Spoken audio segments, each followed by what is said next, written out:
अस्तित्व परस्पर जुड़ा हुआ, परस्पर संबंधित, परस्परावलंबी है। जितना हम मैं करेंगे विघटन शुरू हो जाएगा। और आज की समस्या हम सब जानते हैं, वो क्या है? विघटन की समस्या है। हम सृष्टि से कट गए हैं, हमें सृष्टि के बारे में कोई सोच नहीं है कि हम बोलने के लिए बोलेंगे ये पृथ्वी हमारे लिए माँ है, ये नदी माँ है, और उसी नदी के पानी में प्लास्टिक फेंक देंगे। हम बोलते एक है, करते दूसरा है। हम ये करते हैं क्योंकि हम भी अभी सीमित हो गए, संकुचित हो गए। और ये विघटन शुरू तो वहां से हुआ है, व्यक्तिवादी का। फिर कम्युनिटीज टूट जाएंगे, फिर परिवार टूटने लगेंगे, डाइवोर्सेस बढ़ेंगे। आज अमेरिका की तो ये स्थिति है कि वहाँ पर पर्सन इतने डाइवोर्स होने लगे। 1982 में ही रेट जो था वो पर पर्सन 10 के ऊपर था। यानी ऑन एन एवरेज एक व्यक्ति जीवन में 10 बार भी डाइवोर्स लेता है। तो कोई ज्यादा लेता होगा, कोई कम लेता होगा, एवरेज 10 था। इसीलिए उन्होंने 1982 में बाइबल ईयर मनाया कि कम से कम थोड़ा ये डाइवोर्स रेट कम हो। लेकिन लोगों ने भी सोचा कि ये शादी करो, फिर एडवोकेट के पास जाओ, फिर से शादी करो, एडवोकेट के पास जाओ, ये झमेले में जाना ही क्यों है? लिव इन रिलेशनशिप, कोई अच्छा लगे उसके साथ रहो, जब नहीं पड़ता है छोड़ दो, वॉकआउट करो। और ऐसा शुरू हो गया। और ये डाइवोर्सेस के कारण स्त्री अकेली हो गई, असुरक्षित हो गई, बच्चे अनवांटेड हो गए, पहले पति के बच्चे हैं तो। और ऐसी बहुत समस्याएं खड़ी हुई। एक डेविड ब्लैंकेनहॉल करके है, उनका एक बड़ा पुस्तक है फादरलेस अमेरिका करके, और वो उसमें लिखते हैं कि आज स्थिति ऐसी है कि हमारे जो अनवेड महिलाओं के बच्चे हैं वो ही 49% बच्चे ऐसे हैं। उसमें से मोर देन 50% बच्चे जो है उनको अपने पिता कौन है ये भी पता नहीं। ये स्थिति है। और ऐसा विघटन रुकता नहीं है। परिवार का विघटन हो गया, फिर वो मनुष्य में आता है, तो शरीर मन बुद्धि भी एक साथ नहीं जा सकता है। तो हम सोना चाहते हैं, सो नहीं सकते हैं, फिर हमें ड्रग्स चाहिए, फिर हमें और कुछ किक चाहिए, कितने सारे ड्रग के अधीन होने लगे। ऐसा कहते हैं अमेरिका में सिर्फ 1% लोग ऐसे होंगे कि जिन्होंने जीवन में कभी नींद की गोली खाई नहीं है। बाकी 99% लोगों को एक तो रोज खानी है या कभी ना कभी उन्होंने कुछ पीरियड के लिए खाई ही है। सुदैव से इतना विघटन आज अपने देश में नहीं आया है। हम तो कहीं भी सो सकते हैं। मैंने तो एक बार बस में प्रवास कर रही थी, मैंने देखा एक व्यक्ति ने ऐसा पकड़ा है और सो रहा है, खड़ा है, बैठा नहीं है, फिर भी सो रहा है। लेकिन ये विघटन होता चला जा रहा है, इसीलिए योग की आवश्यकता हो गई। और हम सब जानते हैं कि योग को पहली बार पश्चिम में स्वामी विवेकानंद लेकर गए। स्वामी विवेकानंद ने अमेरिका को पहले योग सिखाया है। उन्होंने 1000 आइलैंड पार्क में जाकर राजयोग के ऊपर रेगुलर लेक्चर्स लेकर लोगों को ध्यान धारणा कैसे करना है वो सिखाया है। और वहां से धीरे धीरे योग जो बढ़ता गया, आज वहां बहुत पॉपुलर है। दुर्दैव से भारत से हमने इस योग को बहुत अच्छी तरह से उठाया नहीं है। योग ये केवल आसन प्राणायाम नहीं है। योग ये केवल अपने शरीर को तंदुरुस्त रखने का शास्त्र नहीं है। योग ये तो अनुभूति करने का शास्त्र है। अपना जो ईश्वर स्वरूप है उसकी अनुभूति करने का शास्त्र है। जीवन में पूर्ण शांति प्राप्त करने का शास्त्र है। लेकिन हमारे ही जीवन में वो नहीं है। तो अमेरिका के लोग जो बड़े भौतिकवादी है, उन्होंने धीरे धीरे योग को क्या किया, आसन प्राणायाम तक सीमित कर दिया। तो इसीलिए आपको वेट कम करना है, आपको पेट दर्द है, आपको सिर दर्द होता है, तो योग कीजिए। यानी योग का उन्होंने पूरा स्कोप ही कम कर दिया। लेकिन योग जो है वो स्वामी विवेकानंद ने वहां सिखाया। तो स्वामी जी ने देखा कि विघटन ये एक आने वाले दिनों में समस्या होने वाली है, जो हम जानते हैं आज अपने देश में भी हमने कभी पहले सुना नहीं था। आज अपने अच्छे अच्छे परिवारों में भी डाइवोर्सेस होने लगे हैं। ये दुर्दैव की बात है। ये पहले हम कभी सुनते नहीं थे। छोटी छोटी बातों में हमारा अहंकार ऊपर आ जाता है, चाहे वो पुरुष के बाजू से हो या स्त्री के बाजू से हो। और जो सेवा समर्पण स्वीकार के आधार पर परिवार चलने हैं, यही हम भूल रहे हैं। तो स्वामी जी ने वो एक देखा। दूसरा उन्होंने देखा कि जिस प्रकार से टेक्नोलॉजी विकसित हो रही है, दिन ऐसा आएगा कि दुनिया जो है वो बड़ी जल्दी एक दूसरों के पास आ जाएगी। बहुत जल्दी हम एक दूसरे के देश में जा सकते हैं, किस देश में क्या हो रहा है समझ सकते हैं। ये स्वामी जी ने उस समय समझा, और स्वामी जी ने कहा कि जब लोग फिजिकली एक साथ आते हैं, इसका मतलब वो एक दूसरों को स्वीकारेंगे ऐसा जरूरी नहीं है। वो एक साथ आएंगे तो क्या होगा, यदि एक साथ रहने का तत्वज्ञान जीवन में नहीं है तो वो और एक दूसरों का विद्वेष करेंगे, और उससे रेडिकलिज्म, फैनेटिसिज्म ये बढ़ेगा। और हम देख रहे हैं दुनिया में हुआ। 11 सितंबर 1893 में स्वामी जी ने ये बात बताई, और वो मानव समाज ने पूरी तरह से समझा नहीं, या हम ये कह सकते हैं कि भारत ने इस संदेश को बड़े सामर्थ्य के साथ आगे हम लेकर गए नहीं। इसीलिए 11 सितंबर 2001 में क्या हुआ हम सब जानते हैं। फैनेटिसिज्म के कारण WTC गिर गए, और ये तो होता रहेगा। तो विश्व की और सारे लोग एक जैसे नहीं हो सकते हैं, क्योंकि विविधता ये सृष्टि का नियम है। हम सब जानते हैं कि कितने सारे पेड़ है ना दुनिया में। तो एक ही कोई पेड़ लीजिए, इमली का पेड़ लीजिए, उसके ऊपर कितने सारे पत्ते होते हैं। तो कोई भी 2 पत्ते हम तोड़ते हैं तो कोई भी 2 पत्ते एक जैसे तो दिखेंगे, हम पहचान सकते हैं कि ये नीम का पत्ता है या ये नीम का पत्ता है, लेकिन कोई भी 2 पत्ते एग्जैक्टली सेम नहीं होते। हर पत्ता अलग है, ये बॉटनिस्ट जानता है। यानी कल्पना कीजिए कितनी विविधता है। यहाँ कोई रेप्लिकेबल या डुप्लीकेट ऐसा है नहीं। तो इसीलिए मनुष्य का जीवन तो विविधता से पूर्ण ही रहेगा। तो उस विविधता के परे जाते हुए हमें जोड़ने वाले सूत्र क्या है, समानता क्या है, वो यदि कोई देश सिखा सकता है वो केवल भारत देश है, भारतीय संस्कृति है। वो भी स्वामी जी ने देखा।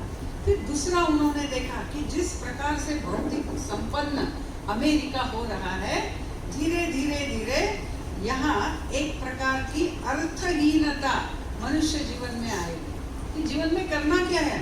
सब कुछ है, बड़े बड़े घर है, बंगला है, बैंक बैलेंस है, पिता ने सब कमा के रखा है, तो मैंने क्या करना है, मुझे कुछ करने की आवश्यकता ही नहीं है। एक तो ड्रग एडिक्शन होगा, या बाद में जो हिप्पी मूवमेंट हो गई, ये स्वामी जी ने पहले ही जाना।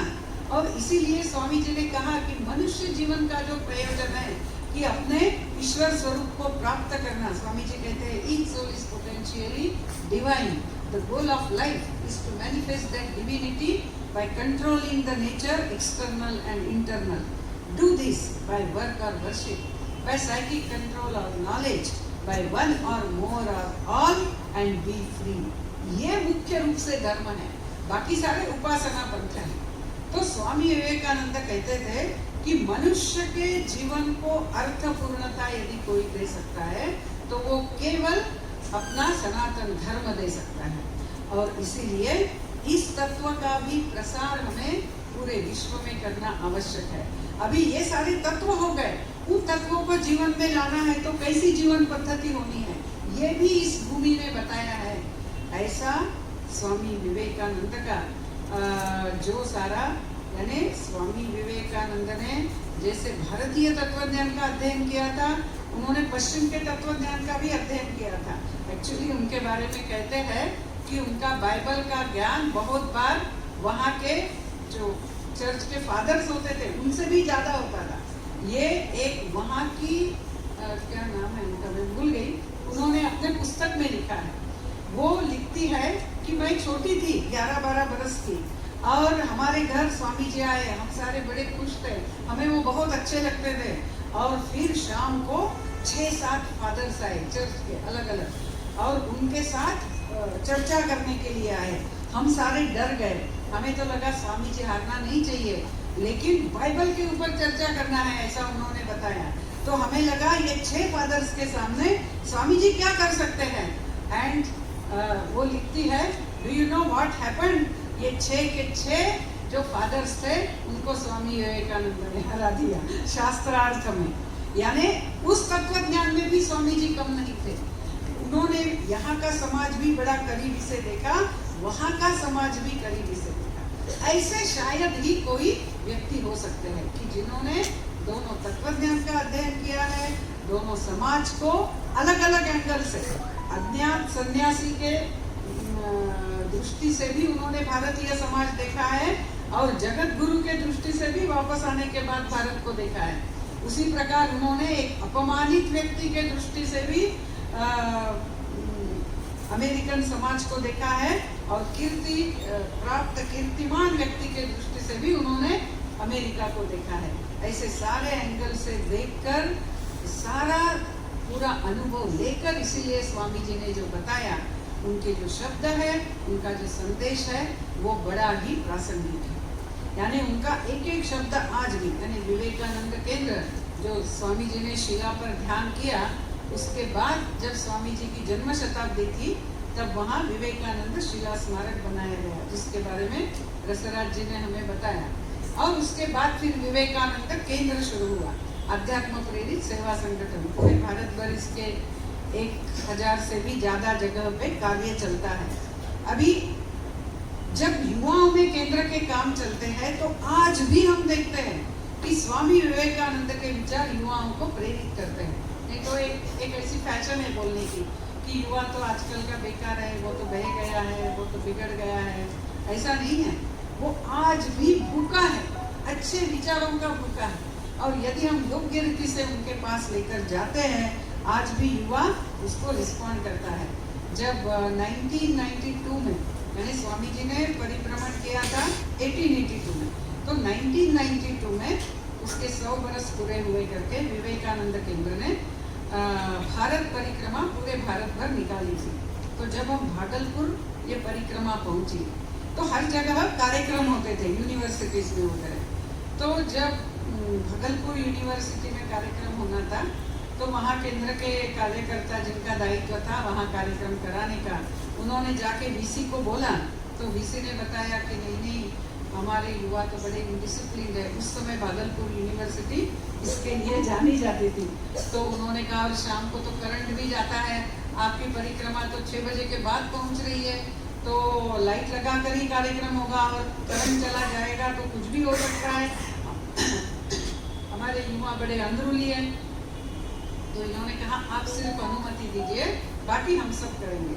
उन्होंने कहा आप जाके स्टूडेंट यूनियन लीडर्स को पूछिए, यदि वो तैयार होते हैं तो आप कार्यक्रम कर सकते हैं, मैं भी उपस्थित रहूंगा। और ऐसा ही हुआ, कार्यक्रम शाम को ही हुआ, यानी अंधेरा हो गया था, लाइट लगे थे, लेकिन कार्यकर्ताओं ने वो पेट्रोमैक्स भी तैयार रखे थे और ऐसा ही हुआ, करंट गया लेकिन कुछ भी नहीं हुआ। सारे युवा एकदम अनुशासन से बैठे थे, बहुत अच्छा कार्यक्रम हुआ। लेकिन मैं ये इसलिए बता रही हूँ कार्यक्रम के बाद, क्योंकि वहाँ विवेकानंद का साहित्य हर जगह लगाते थे। तो पूरे भारत परिक्रमा में सबसे ज्यादा विवेकानंद साहित्य भागलपुर यूनिवर्सिटी में युवाओं ने खरीदा। हमें ऐसा लगता है, लेकिन एक्चुअली अच्छे विचार हम उनके पास लेकर नहीं जाते हैं। तो स्वामी जी के विचारों में जो शक्ति है, स्वामी जी के विचारों में जो प्रेरणा है, क्योंकि उन्होंने भारत राष्ट्र के लिए कार्य किया है और वो यही बताते थे। एक 2-3 बातें हम फिर से, यानी इसमें तो आई गई, फिर से एक दोहराएंगे। जैसी एक बात जो है कि हमारे जीवन का जो प्रयोजन है वो हमारे अंदर की ईश्वरीयता का प्रकटीकरण करना है। हम सिर्फ अर्थ काम के चपेट में नहीं आना है, जो स्वामी जी ने अमेरिका में होते हुए देखा।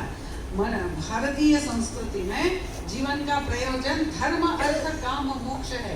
धर्म यानी अपने कर्तव्य, जो अपने परिवार प्रति, अपने समाज, राष्ट्र, सृष्टि के प्रति और अपना जो ईश्वर स्वरूप है उसके प्रति, इन कर्तव्यों को पूरा करना ये धर्म है। उपासना अलग भाग है। तो इस धर्म अर्थ काम को लेकर ही, और मोक्ष हमारा अल्टीमेट प्रयोजन है, अंतिम लक्ष्य है, इसको लेकर ही यहाँ भारतीय जीवन रहा है। लेकिन आज दुर्दैव से हमारे देश में, हमारे घरों में, हमारे परिवारों में हमारी शिक्षा संस्था तो छोड़ ही दीजिए, यहाँ धर्म अर्थ काम मोक्ष की चर्चा नहीं होती। घरों में भी चर्चा होती है कि बेटा अच्छा पढ़ाई करो, बेटी अच्छी पढ़ाई करो, तुम्हें अच्छा जॉब मिलना चाहिए। हम कभी ये नहीं कहते हैं अच्छी पढ़ाई करो कि तुम तुम्हारे अंदर जो ईश्वरीय शक्ति है उसका तुम जीवन में प्रकटित कर सको। ऐसी पढ़ाई करो, जो भी करोगी जीवन में अच्छा से करोगी, लोगों को जोड़कर करोगी, हर एक के जीवन में आनंद लाकर करोगी, समाज के उपयुक्त काम करोगी।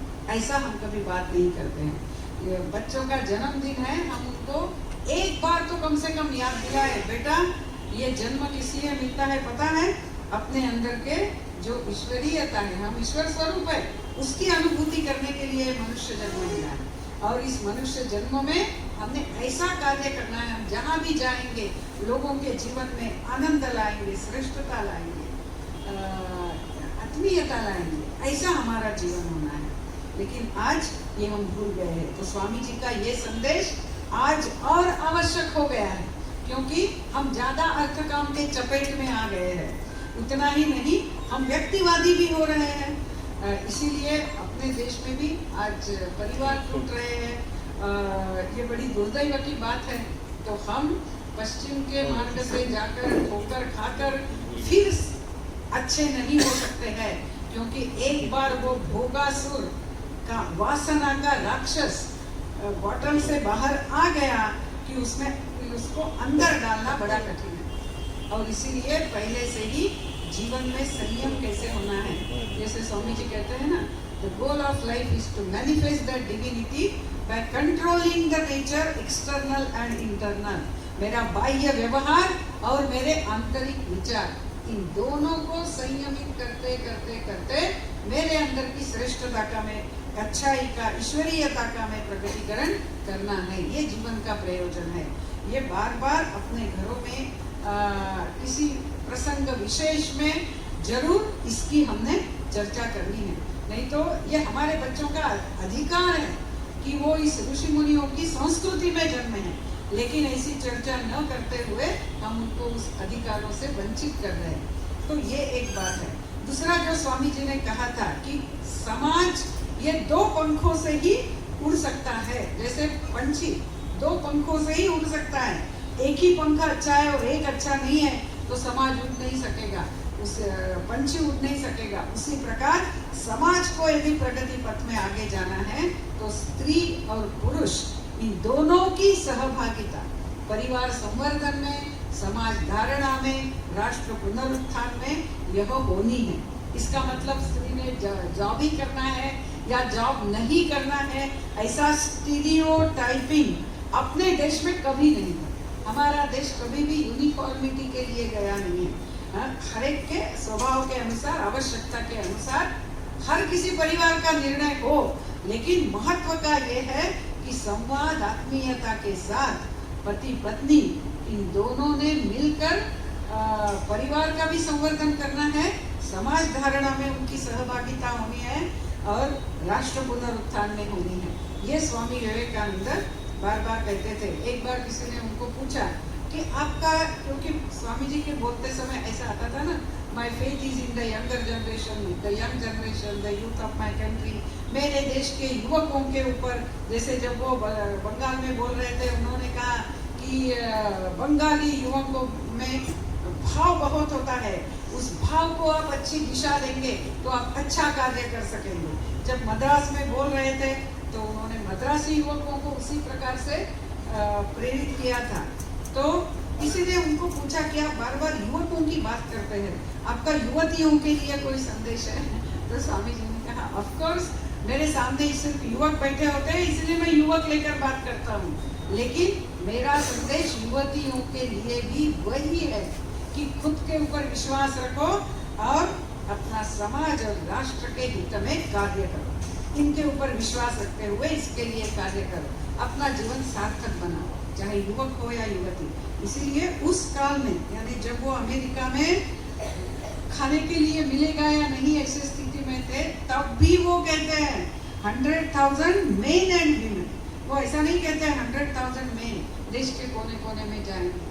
ऐसा उनका देश के स्त्रियों के प्रति भी विश्वास था। इस देश ने कभी स्त्री को पुरुष से नीचा नहीं देखा है।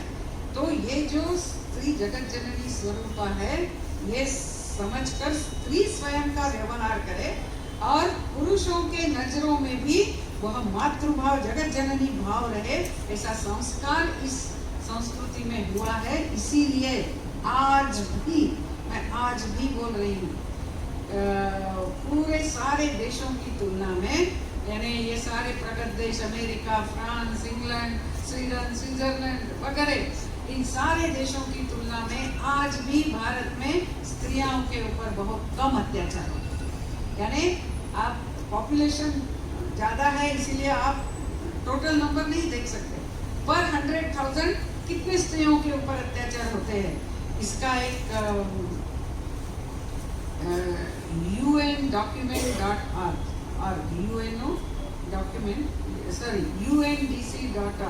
इसमें आप जाते हैं तो आपके सारे देश के आंकड़े मिलते हैं। और आज भी भारत देश में पर 100,000 1.9 स्त्रियों के ऊपर अत्याचार होते हैं, जबकि बाकी देश में